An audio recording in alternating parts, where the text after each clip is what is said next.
Buenos días, Flor. Buenos días, DJ Alex. Buenos días a los radioescuchas que nos sintonizan en la frecuencia de Telemetro Radio. Nos ven en streaming a través de Metcon Go y en señal de televisión abierta por las pantallas de RPC Televisión, Canal 4. Hoy es lunes 18 de octubre del año 2021. Es el 291º día de este año. Quedan solo 74 para finalizar el 2021. Flor, y hoy es el Día Mundial de la Protección a la Naturaleza y el Día Mundial de la Menopausia. Esas son las dos celebraciones internacionales del día de hoy. Y hoy el mundo ha recibido la noticia del fallecimiento del ex secretario de Estado y ex comandante en jefe del Estado Mayor Conjunto de las Fuerzas Armadas de los Estados Unidos, el general Colin Powell. Colin Powell marcó hitos dentro de los Estados Unidos porque fue en su momento la persona afroamericana de más alto rango, llegando a ser el cuarto en la sucesión presidencial. Entonces, también fue el jefe del Estado Mayor Conjunto durante la invasión a Panamá y durante la invasión de las fuerzas de Estados Unidos a Irak. Así que paz a su alma. Y entonces, pasando al plano local, tenemos cosas importantes pasando y que pueden pasar prontamente, ¿no? Sí, claro. Hay toda una serie de sucesos atenógenos que se han conocido durante el fin de semana, iniciando, digamos, por lo más... ¿Cuál de los dos? Bueno, lo más candente... La reforma. Sin duda, el tema de las reformas electorales. Va a pasar lo que aquí pronosticamos. Yo creo que todos se salieron con la suya ahí. Creo que todo está maquinado entre todos los diputados. Iban a pasar siendo los malos de la película, pero ellos están acostumbrados a ser los malos de la película. Yo estuve analizando. Y al final, luego vienen los magistrados haciéndose pasar por los buenos de la película. Ahora, de que objetamos y pedimos que entonces el presidente se pronuncie. Claro. Y entonces el presidente, ahora vamos a ver qué hace, porque él es el que está en el ojo de la tormenta. Yo estuve analizando los posibles escenarios desde el punto de vista jurídico. Digamos que el presidente, hay una posibilidad, que el presidente le llegue el proyecto y lo sancione, y se convierta en ley y quedan las reformas aprobadas por la Asamblea. En ese caso, esa es una quedaría terrible con la ciudadanía. Bueno, la siguiente posibilidad, bien con sus diputados. La siguiente posibilidad es que el presidente vete y objete, porque se pueden parcialmente el proyecto y tenga que ser devuelto a la Asamblea. Y entonces ahí hay una de dos posibilidades también, o que la Asamblea lo apruebe por insistencia y entonces la Corte Suprema de Justicia es la que dirime, o que la Asamblea lo devuelva a segundo debate para hacerle los cambios que solicite en su veto el presidente. Esas son las dos posibilidades ahí. Si se aprueba por insistencia. Y por último, que simplemente quedemos con las mismas reglas de juego. Eso es lo que va a terminar ocurriendo. Porque ese escenario le conviene a todos. Yo también pienso eso. Al gobierno, a los partidos de oposición, a los partidos de gobierno, a todos en general. ¿Y en qué posición quedaría ahí el Tribunal Electoral? La posición en la que está en este momento. Y así se lo dijo incluso la propia Cámara de Comercio, al Tribunal Electoral le faltó determinación a la hora de exigir lo que se había hecho en la Comisión Nacional de Reformas Electorales. Sí. Porque es que esto no se presenta en el vacío. Aquí hay un trabajo que se hizo por 7 meses. Y si el Tribunal Electoral estaba viendo que en la Comisión Nacional de Reformas Electorales los partidos políticos no estaban de acuerdo con lo que se estaba discutiendo, entonces en ese momento debió levantar la mano. Aunque fuese por Zoom, aunque las reuniones fuesen virtuales, una cosa no tiene nada que ver con la otra. Sí. Si ellos están viendo que los partidos políticos no están participando, entonces ¿para qué le hace perder el tiempo a la ciudadanía de esa manera? Estos son panameños que dieron de su tiempo para estar allí porque les interesa de una forma u otra participar en el proceso. Y ahora los políticos terminaron saliéndose con la suya, lamentablemente. Atenógenes, hubo partidos políticos que sí participaron en las reuniones durante los 7 meses. Hubo partidos políticos que sí participaron en las reuniones durante los 7 meses y que también fueron traicionados en la Asamblea. Pero es que Desde mi punto de vista, el señor Benicio Robinson, presidente del partido, pero independientemente que no haya estado físicamente, él sí participó. Sí, claro. O sea, esta historia de que no, que yo no fui, no. No fuiste, entonces eres doblemente irresponsable. Claro, no estuve físicamente, pero tu nombre está allí. Tú eres presidente de un partido político y aceptaste que tu nombre estuviera allí. Si estabas en contra de eso, dilo desde el principio. Estoy en contra de todo lo que ahí se apruebe. Me da igual lo que haga la Comisión Nacional de Reformas Electorales. Me importa muy poco lo que diga la ciudadanía. Se dice y ya entonces nos hace perder el tiempo y se toman otro tipo de decisiones. Pero aquí ha sido una pérdida de tiempo hace cuántos meses. Primero, los primeros 8 meses de los panameños sentados allí. Segundo, los meses que perdimos aquí discutiendo para que al final termináramos con el mismo código electoral pasado. Bueno. Entonces ya, así es. Vamos a ver en qué termina todo esto. Insistimos, hay que darle atento seguimiento. Hay convocada ya una marcha de protesta para el miércoles 20 de octubre, que va a ir desde el Parque Porras, por la vía España, Avenida Central, hasta terminar en la Plaza Catedral. Así que hay que estar pendientes, pero hay mucha gente molesta, inconforme, sobre todo porque, como bien anota Atenógenes, se hace este ejercicio con el propósito de mejorar el código electoral en los aspectos que se ven que son deficientes. Y uno de esos aspectos fue casualmente el del conteo de los votos para el residuo, el de la rendición de cuentas, el de la equidad de género, y además los diputados metieron un gol inconstitucional que se inventaron una amnistía electoral, que ellos no tienen facultad para eso. Todo era con el objetivo de que al final esto no avanzara. Sí. Ellos pueden pensar ahora, y hablo de ellos, de los partidos políticos que se salieron con la suya. Y aquí hablo en términos generales, porque puede ser que estés desde un partido político de oposición en este momento porque te conviene, porque tú quieres llegar al poder. Entonces, y eso es lo que les resta credibilidad a todos los partidos políticos, porque son incoherentes. Cuando estás en oposición, apoyas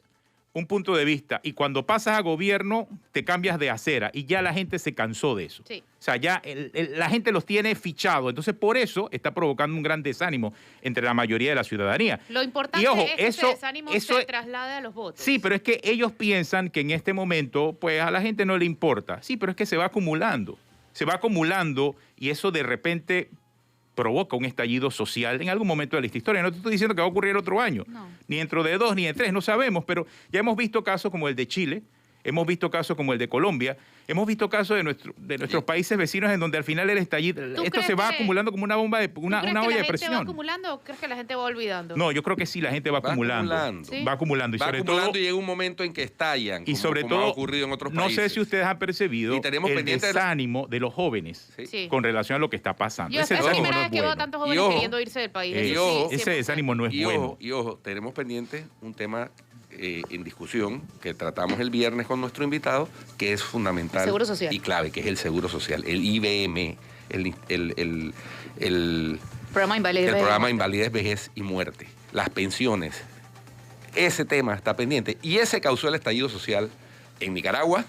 Mira, a veces causó el estallido social en otros países, bueno. Y recordemos lo que pasó en Venezuela, el simple aumento de la tarifa del bus fue lo que provocó el estallido social. Y no estamos y eso fue apología del estallido social. Estamos simplemente haciendo un diagnóstico con base en experiencias que ha pasado en otros países. Así ocurre. Entonces, los políticos no están leyendo de forma correcta los mensajes que le está mandando la ciudadanía. Algunos piensan que se salen con la suya, algunos piensan que están burlando. Yo no entiendo que tienen esas sillas. No entiendo, realmente. Yo que ocupé una silla en varias ocasiones en el sector público. Yo no me desconectaba de la realidad nacional. Lo peor son las incoherencias. Son las incoherencias de parte de la misma clase política. Sí, eso me parece. Esas incoherencias, como las incoherencias que también estamos viendo en la Corte Suprema de Justicia. Y en el Tribunal Electoral. Pero y en el Tribunal Electoral. Eso está... Eso está contaminado también por la misma contaminación. En lo que está afectando a todos. A todos, así es. O sea, lo que ha pasado en la Asamblea está pasando en la Corte Suprema de Justicia. La diferencia es que en la Asamblea, dentro de todo, hay un poco más de transparencia porque puedes ver ciertas reuniones y puedes ver el desenlace de ciertas cosas. Acá simplemente falla y cuando falla te das cuenta y si no, nunca te enteras de las reuniones. Hay visos de transparencia, porque una de las quejas de los magistrados y de la Cámara de Comercio con las reformas electorales es la opacidad. Sí, pero dentro de todo hay más transparencia que en la Corte. Todavía hoy no se conoce el documento que fue aprobado en tercer debate. O sea, ¿de qué estamos hablando? Lo que estoy diciendo es que tienes mucha más transparencia que en la Corte. Bueno, en la corte no vemos las discusiones, pero conocemos los documentos. En la Asamblea también se conocen tarde. Lo que quiero decir es que en mi concepto hay más transparencia en la Asamblea que en la Corte. Circuló el fin de semana en redes sociales. No puede ver dentro de todos los plenos y las reuniones, no puedes verlas. En la Corte no. Bueno. Y lo que está pasando en la Corte no tiene nombre. Y lo peor de eso es que entonces se llena de especulaciones. Y de verdad, en este momento ser magistrado de la Corte Suprema de Justicia, en vez de ser honor para algunos, es un gran descrédito. Después de este proyecto que circuló el fin de semana, Guido. Así es. Vamos a explicar un poquito de qué se trata. Y ya esto se sabía desde hace rato. El magistrado Cecilio Sedalice, designado bajo la administración del presidente Varela y ratificado por la Asamblea, fue ratificado junto con Ángela Russo. Ha estado, o elaboró más bien un proyecto de fallo que determina o resuelve en la última parte, en la parte resolutiva, que la decisión que tomó el juez de garantías en su momento, magistrado Jerónimo Mejía, en el juicio oral que se le seguía en la Corte Suprema de Justicia al entonces diputado del Parlacén, Ricardo Martinelli, que la decisión que tomó como juez de garantías es inconstitucional. Y que por lo tanto, entonces eso daría al traste con el caso el conocido caso de los pinchazos o intercepciones ilegales. ¿Qué ocurre? Que en ese fallo, y les recomiendo a todos que lean el análisis que hace hoy en el diario La Prensa Rodrigo Noriega, que como de costumbre está muy completo, muy bien fundamentado. En ese fallo, el magistrado Sedalice, de manera dolosa, y hay que decir las cosas por su nombre, omite la mención del artículo 492 del Código Procesal Penal, que es el que dio pie a la decisión del entonces magistrado juez de garantía Jerónimo Mejía en el juicio oral. A pesar de que el procurador encargado de la Nación, en su vista fiscal, porque esto es dentro de un proceso de una demanda de inconstitucionalidad, que ahí hay otra discusión, porque el mismo magistrado Sedalice, en un fallo en el que fue ponente meses atrás, determinó que para la protección o garantías individuales no es viable recurrir a una demanda de inconstitucionalidad porque hay otras figuras como el amparo de garantías, etcétera. Pero en contravía, él está admitiendo la demanda de inconstitucionalidad y además fallando, contrario a lo que ya determinó la misma propia Corte Suprema de Justicia. ¿Qué ocurre? Dicen en los corrillos, esos que circulan los rumores, dicen que el fallo sería favorable a la ponencia de Sedalice por 5-4. 5 votos a favor de lo que propone Sedalice y 4 en contra. Y entonces uno tiene que, ahí sí, desafortunadamente, pensar mal y acertar. Porque ¿cómo puede ser que la Corte Suprema de Justicia esté contradiciéndose un día sí y el otro también? Entonces ahí tiene que haber algo. Es que los abogados se agarran. Mira, los abogados tienen mucha culpa, pero el sistema se los permite. Y el sistema, como dicen en Colombia, da papaya para que hagan esas cosas. Sí, no, pero el problema es que la inseguridad jurídica que plantea esta decisión en caso de que se apruebe así es terrible para el precedente. O sea, como dice Rodrigo, ¿qué pasa con la cosa juzgada? Sí. O sea, ¿cómo me vas a decir a mí que la Corte no va a reconocer un fallo de ellos mismos? Y ni siquiera estamos hablando de periodos distintos. De un año nada más, con 2 años de diferencia. Sí. O sea, tú me dices, en el 2018 dije esto, pero espérate, 21, yo admito en el 2021 lo otro. Y que haya un magistrado que se tire un fallo de 50 páginas para analizar esto, en donde además no hay sustento legal, porque revisando página por página me doy cuenta que no hay sustento legal. Son las opiniones personales del magistrado, por favor. Que además ya había emitido opinión y publicado su opinión en un artículo en la Estrella de Panamá. Exactamente lo contrario, y es imposible, como dijo Guido, no pensar mal. No, por supuesto. No pensar mal. Por supuesto. Entonces sí, acabamos de salir en la lista de Estado de Derecho cayendo otra vez. Y esto, si se llega a producir, pues no quiero, o sea, vamos a quedar en el sótano de la lista. Quizás solo por encima de Venezuela. De todas las listas. Nicaragua. O sea, terrible. ¿Quién sabe? Terrible. Y estos magistrados. Y bien merecido. Y estos magistrados van a pasar a la historia como los magistrados que se llevarán. Bueno, ya uno está pasándola, que es el autor del proyecto de fallo. Sí, pero los otros 4 que lo apoyan. No debería, hay que ver los demás. Tiene un hijo condenado por narcotráfico, ¿de qué estamos Entonces, hablando? sí, pero está bien, Flor, pero es que eso... O sea, sí, pero es que puedes tener, puedes tener 10, pero si tú al final fallas en derecho, fallas en derecho. Sí. Nadie te lo discute. Pero es que justamente el problema es que no estás fallando en derecho. O sea, y entonces la reacción de Ricardo Martinelli a esto me ha parecido de lo más curioso. ¿Usted no? Claro. Hacer el video ese pidiendo el apoyo. Hombre, es por eso Son dije... actos desesperados, pero curiosos. Por eso comencé de él y de todos los abogados. Por eso comencé mi intervención diciendo ese tema ya está también contaminado. Por la misma contaminación de las reformas electorales y de la politiquería y el dinero mal habido. Eso es lo que está primando para llamar las cosas por su nombre.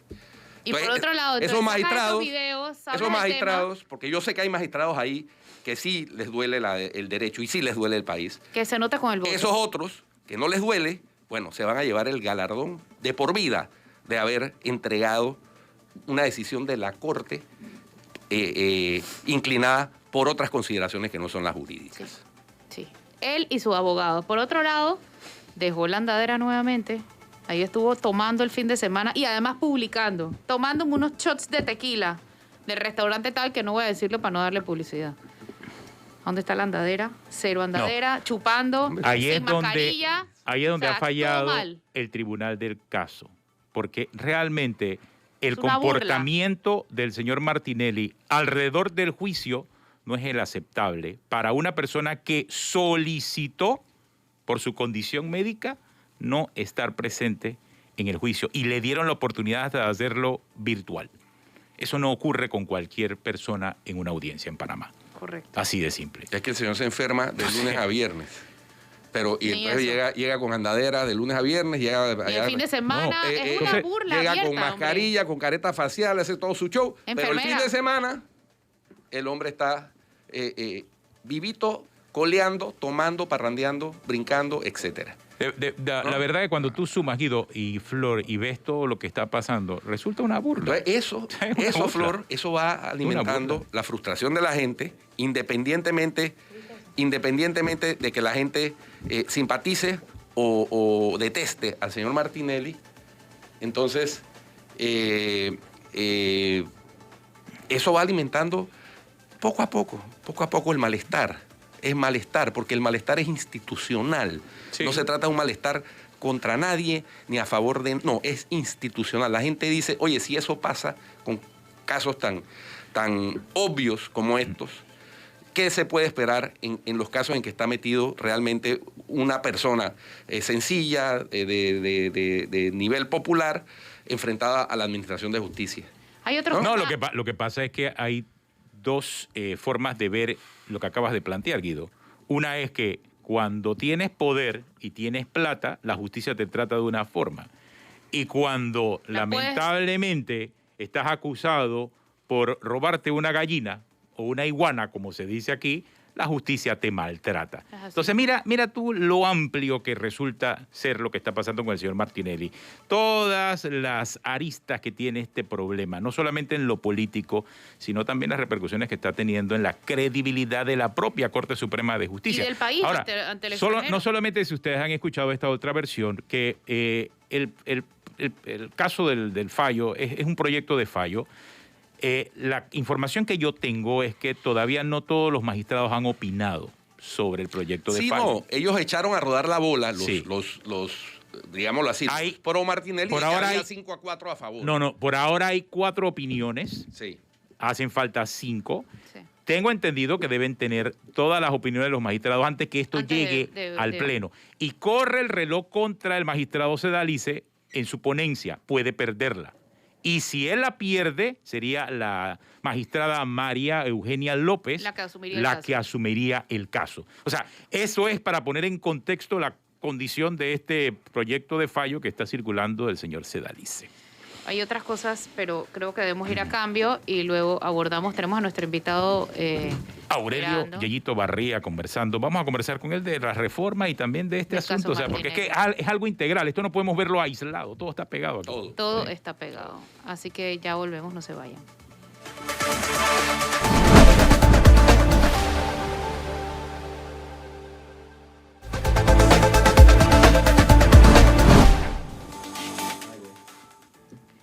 estamos de regreso con más. Tenemos a nuestro invitado en línea, ¿cierto? Sí, está con nosotros Aurelio Barría. Hola. Buenos días, ¿cómo está, Flor? Bien. Y Enógenes. Tenemos varios temas que hablar, empezando por las reformas electorales. ¿Cómo no? ¿Cuál es su opinión de lo ocurrido y su expectativa de lo que sigue?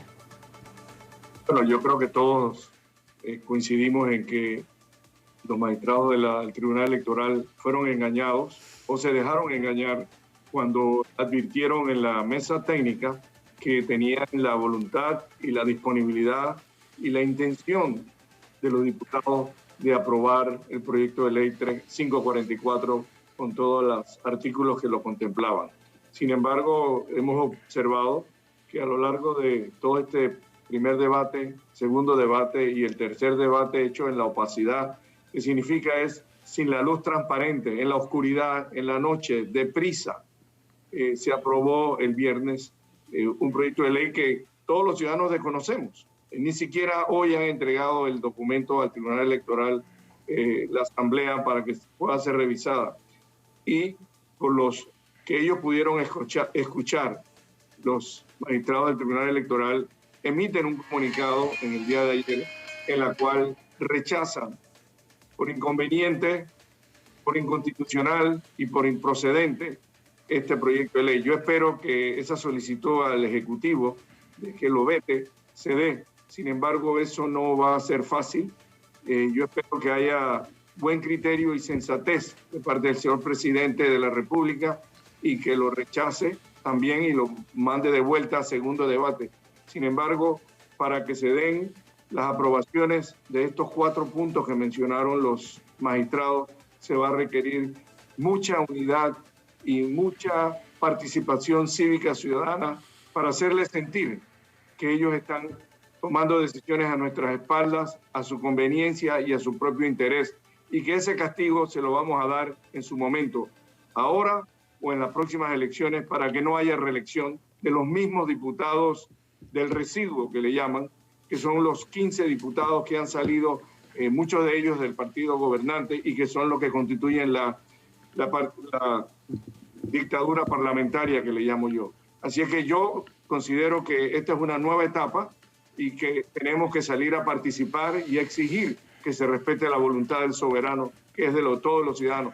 No desconocemos que la Asamblea tiene el poder y la legalidad de aprobar o desaprobar las leyes, pero ellas tienen que hacerlo a voluntad de los que los escogimos y no por su propio interés y criterio. Ahí puede haber legalidad, pero falta moralidad. Y a mí me gustaría que ahondara un poquito en la posición del Tribunal Electoral, porque los vimos cambiar, ¿no? Al principio un poco ausentes, primero molestos, después ausentes, después un poco complacientes, y entonces después como salvando la patria, ¿no? Pidiéndole al presidente entonces pronunciarse al respecto porque no estaban de acuerdo, se oponían. Entonces, no me queda claro, quisiera saber su opinión al respecto. Pero el origen de todo esto empieza cuando se levantan de la mesa, cuando le faltan el primer respeto, cuando van a presentar el proyecto en primer debate en la Asamblea, en la Comisión de Gobierno, y sencillamente se dan una serie de aprobaciones que, además de ilegales, inconstitucionales, que son un retraso a la institucionalidad democrática del país y del Código Electoral. Posteriormente los engañan y le dicen que hay toda la voluntad, que hay el esfuerzo, hay que la competencia y que hay la disponibilidad de discutirlo en la mesa del diálogo. Y eso es lo que vuelven a sentarse, y el presidente del Tribunal Electoral, convencido de esta buena voluntad, acepta este ofrecimiento y se sientan de vuelta. Terminan las reuniones de la mesa técnica y todavía el presidente del Tribunal Electoral acepta en un momento dado lo que han aprobado en la mesa técnica, sabiendo que hay algunos artículos que ni siquiera han considerado que eran parte del tercer bloque de las reformas electorales, que era lo más importante: el tema del residuo, el tema de la paridad y el tema del fuero electoral. Y además, pues ni siquiera lo tocaron. Cuando lo deciden tocar en el segundo debate, pasa lo que todos esperábamos. que sencillamente esa aplanadora, esa dictadura parlamentaria no pasa cuchillo para su propio pescuezo. Sencillamente no lo hacen porque no les interesa, porque ellos prefieren manejar las cosas de su propia forma, a su propia medida. Y eso es lo que ha sucedido. Termina el tercer debate y no les queda otra cosa que pararse en la foto, a tomarse una foto. Yo no me hubiera parado, sencillamente, si yo estaba disgustado, no me tomo esa foto.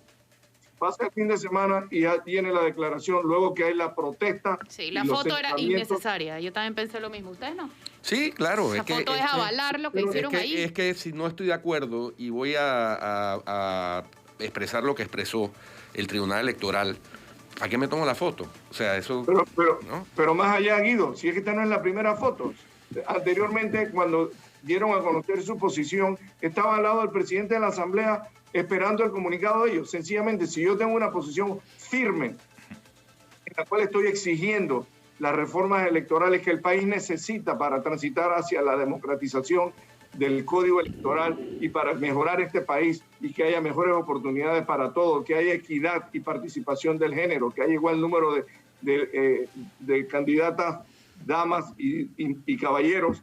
Entonces, yo no tengo por qué tomarme esa foto al lado del presidente de la Asamblea. La gente lo interpretó como una posición sumisa, dependiente, y eso deja mal. Ahora, con la posición emitida en el día de ayer, que a buena hora se dan cuenta, y hay que reconocerlo, porque también se pudieron quedar callados, que han dicho rechazamos el proyecto aprobado el viernes y le pedimos al Ejecutivo que lo vete y que lo devuelva a segundo debate y nos guardamos la posibilidad de mandarlo ante la Corte Suprema por la inconstitucionalidad de algunos artículos.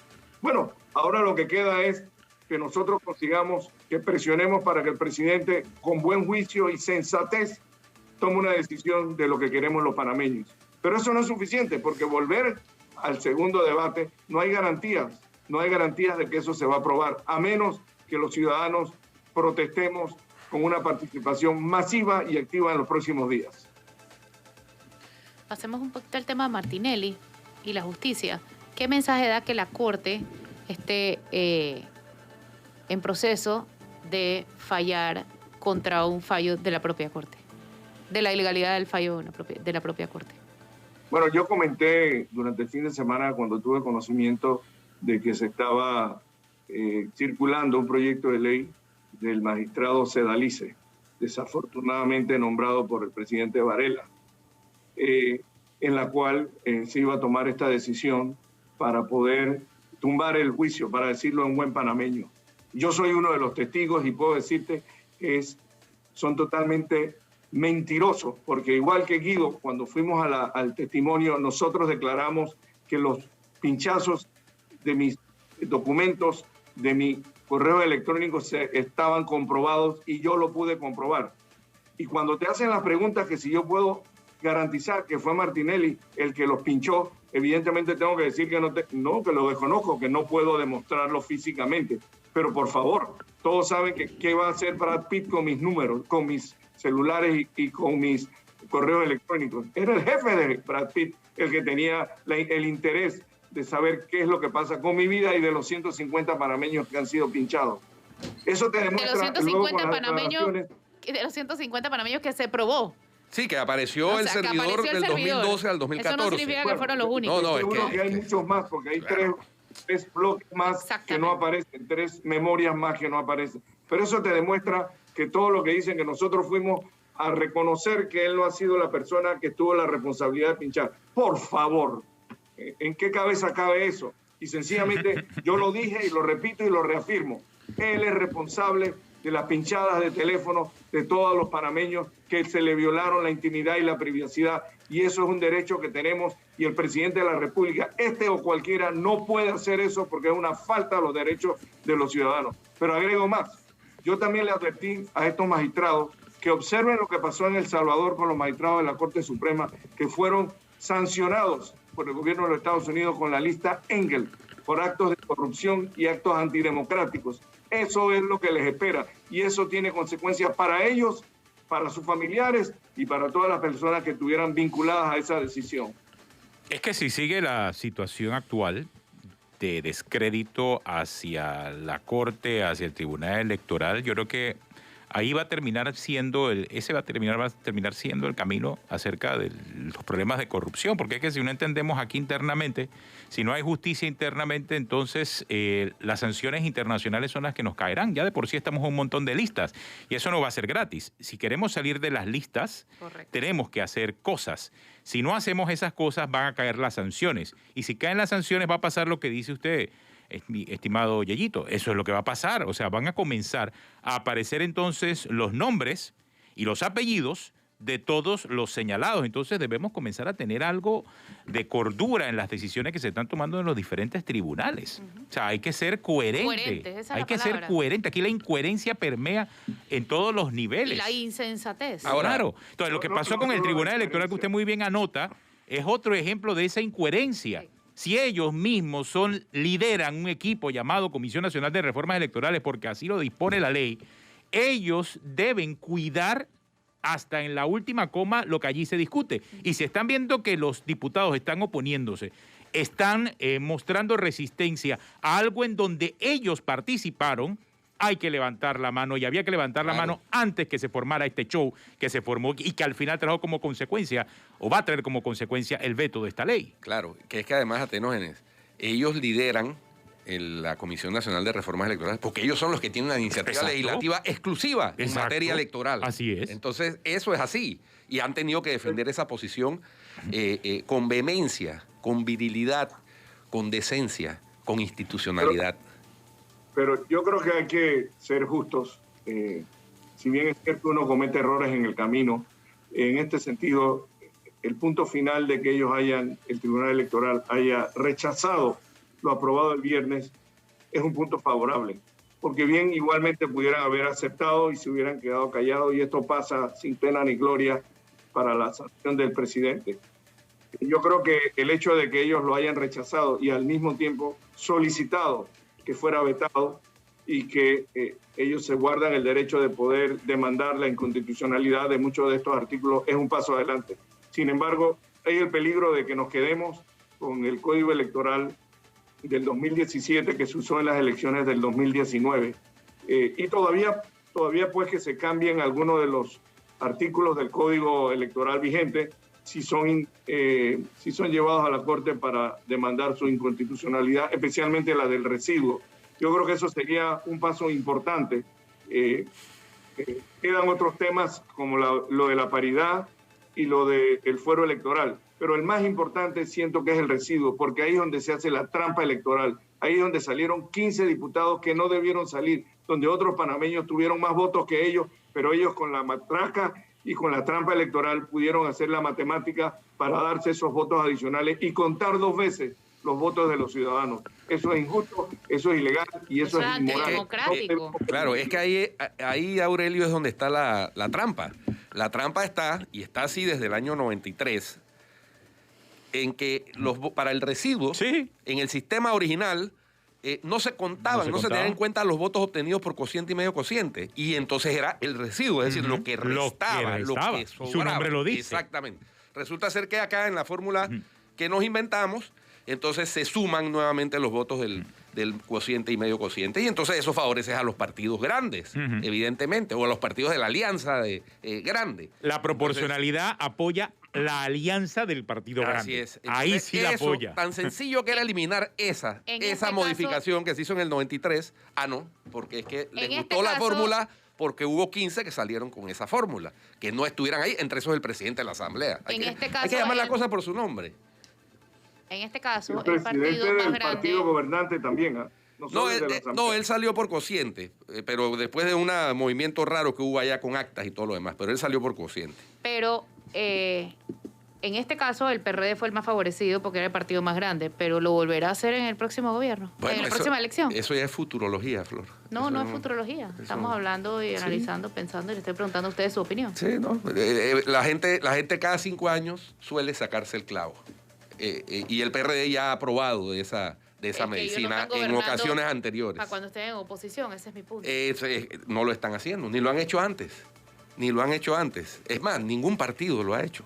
Hay que decir las cosas también. Ningún partido en Panamá ha gobernado como manda el canon de ciencia política, como si fueras a estar en la oposición. No. Y todos han sido mandados por la población a la oposición. El tema no es ese, el tema es la parte de la legislación, de la Asamblea Legislativa, de la Asamblea Nacional, de cómo se eligen los diputados. Es más, y en el 2009, la mayoría de los panameños le dieron la oportunidad a una tercera fuerza, la que lideraba el señor Ricardo Martinelli, para romper ese bipartidismo. No era solamente PRD y panameñismo, sino que había una tercera fuerza. Y mire lo que pasó después. Estamos viviendo esa realidad de lo que ocurrió cuando en el 2009 se le dio la oportunidad que entrara una tercera fuerza. Y ahora ya no es BIC, sino TRIP. Y seguimos, parece que seguimos.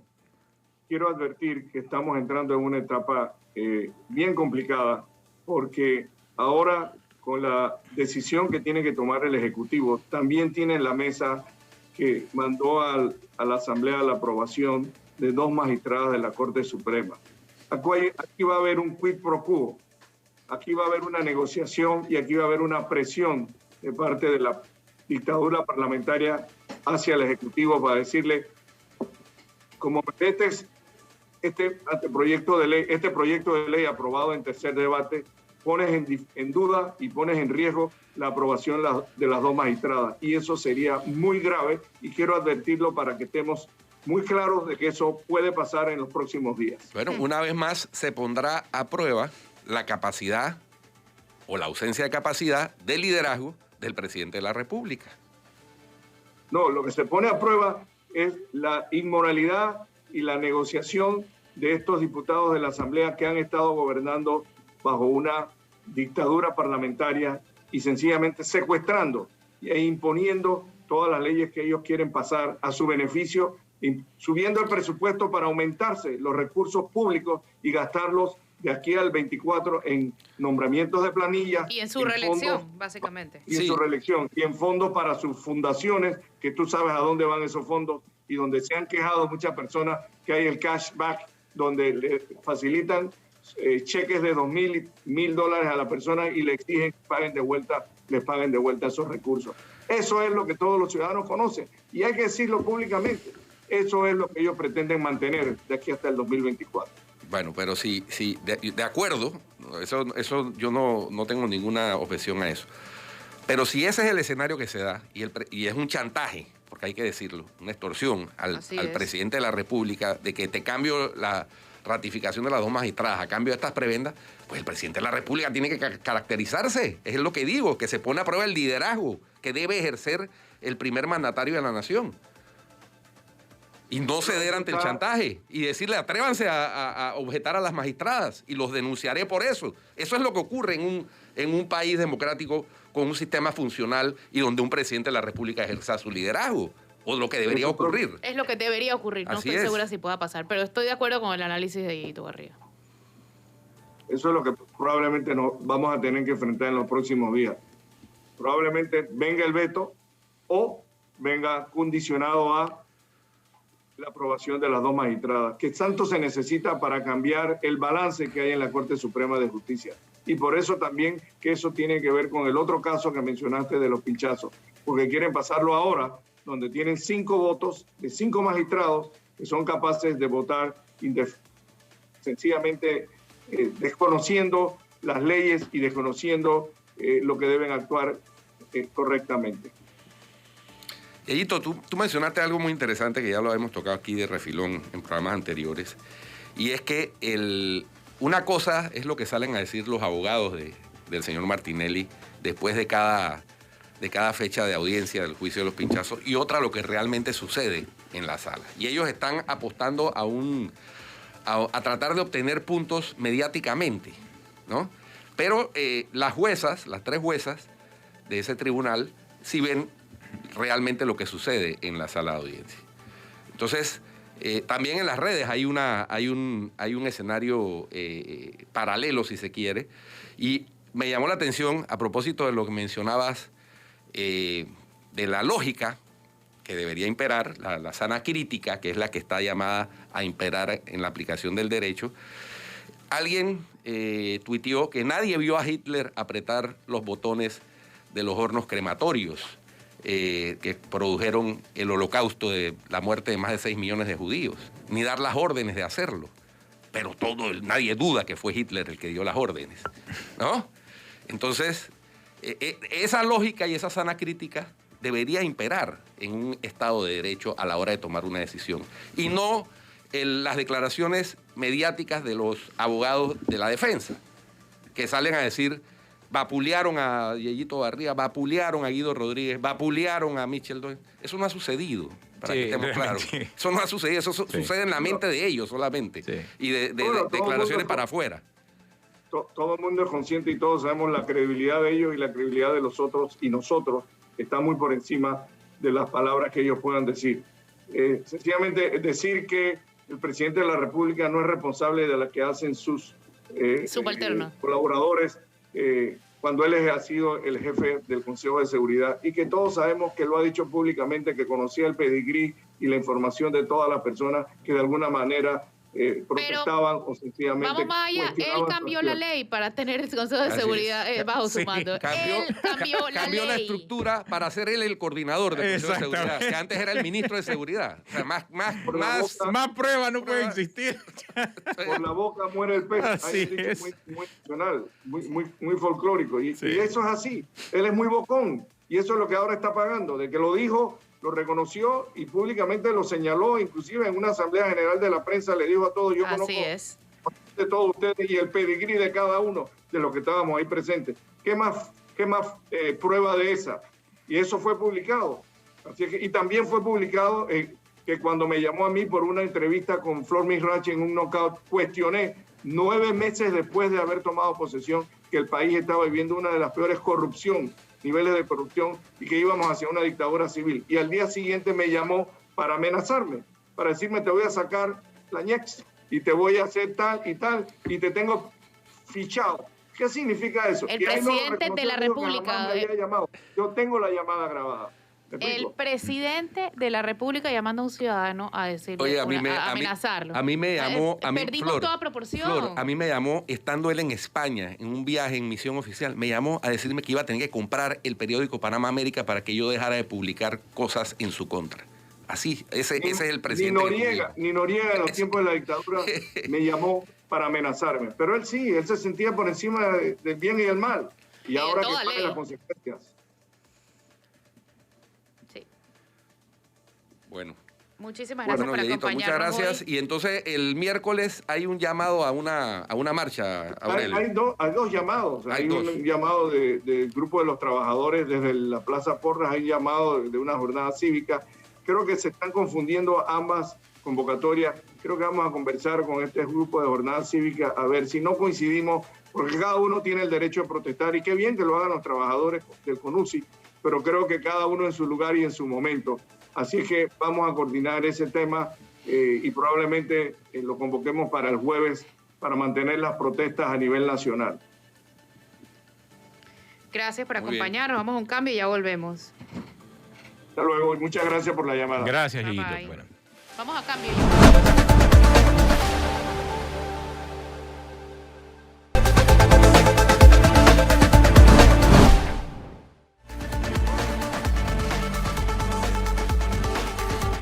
Estamos de regreso con más. Bueno, Flor. Hablemos de la multa de la FIFA. La multa de la FIFA a la FEPAFUT por los cantos homofóbicos. Bien multados que estamos. Sí, no, sin duda. Sin duda, y aquí conversábamos fuera del aire que es un tema cultural. O sea, no puede ser que a estas alturas de la vida. Y por eso mencionamos lo lamentable de la insultadera entre el expresidente de la Asamblea, Popi Varela, y el expresidente de la República, Ricardo Martinelli, donde lo que se usaron fueron epítetos descalificativos homofóbicos también. Eso en el mundo, eso está mal visto. Eso está visto como políticamente discriminatorio. Porque es discriminatorio, excluyente, homofóbico. Y la homofobia no es admisible, igual que no es admisible el racismo. Igual que no es admisible ningún tipo de estigmatización con base en lo que dice la Constitución, por Dios, en raza, sexo, condición social, etcétera. Entonces tenemos eso escrito en la Constitución, pero culturalmente lo vemos como normal. Así es. No es normal. No es normal. Así es. Y no es normal en Panamá, ni ya en ninguna parte del mundo, Entiendo por que mucho ya- menos en entiendo otros. que ya apelaron, pero yo creo que lo No, que pero tienen es que que- apelar es la sanción, o sea, no Claro. la pena, no la El monto de pena, la no la sanción. misma sanción. Tenemos que aceptar que somos culpables. Es que son dos cosas diferentes. Uno es el objeto y sujeto de la sanción y otra es en cómo nos sancionaron y Es en cuánto nos correcto. sancionaron. Sí. Hay que apelar en cuánto nos sancionaron, pero en cuanto a la utilización del lenguaje Eso es discriminatorio, lo mismo que acabo de decir. no hay de otra. exactamente Así que, lo mismo. señores, señores que apoyan- Además, han sancionado a Panamá, han sancionado a México también por A El algo Salvador, similar, a El a Salvador. Salvador. De que a nosotros nos cayeron con todo, incluyendo sacándonos a los fanáticos del estadio. Ese es el punto donde tenemos que apelar. Así es. Porque si Pero- exageraron, ya que no se le aplican igual como en cualquier otra organización al resto de los países. No es lo mismo México que Panamá, parece, y eso es lo que nosotros podemos muy bien apelar. Pero en cuanto a la sanción, ese tipo de lenguaje discriminatorio debemos ya comenzar a sacarlo de Exactamente. nuestra cultura.